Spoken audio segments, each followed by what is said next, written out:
ഒരു 30+ ആയാൽ തന്നെ നമുക്ക് മേലുവേദന, ബാക്ക് പെയിന്, കാല് കടച്ചിൽ ഇത്തരത്തിലുള്ള ബുദ്ധിമുട്ടുകളൊക്കെ സ്റ്റാർട്ട് ചെയ്യാറുണ്ട്.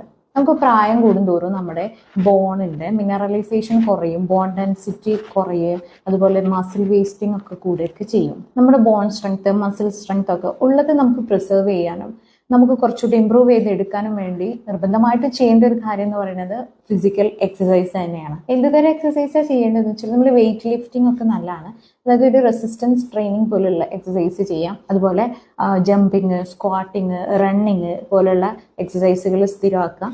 ഫുട്ബോൾ, ബാഡ്മിന്റൺ, ബാറ്റിംഗ് ഇതുപോലുള്ള സ്പോർട്സ് ആക്ടിവിറ്റീസ് ഒക്കെ നല്ലതാണ്. ഇത്തരത്തിലുള്ള ഫിസിക്കൽ എക്സസൈസുകളെല്ലാം നമ്മുടെ ബോണിന്റെയും മസിൽസിന്റെ ഒക്കെ സ്ട്രെങ്ത് കൂട്ടും. അതിന്റെ കൂടെ തന്നെ നമുക്ക് മസിൽസിന്റെ ഒക്കെ കോർഡിനേഷൻസ് എല്ലാം ഇമ്പ്രൂവ് ചെയ്യാനൊക്കെ നമുക്ക് സാധിക്കും. അതർ ദാൻ എക്സസൈസ് നമുക്ക് ഫുഡിലൊക്കെ കുറച്ചുകൂടി ശ്രദ്ധിക്കേണ്ടതുണ്ട്.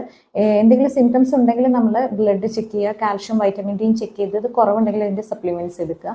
ഡയറ്റിൽ നമ്മൾ ശ്രദ്ധിക്കേണ്ടത് ഫ്രൂട്ട്സും വെജിറ്റബിൾസും എല്ലാ ദിവസവും കഴിക്കാൻ നോക്കണം.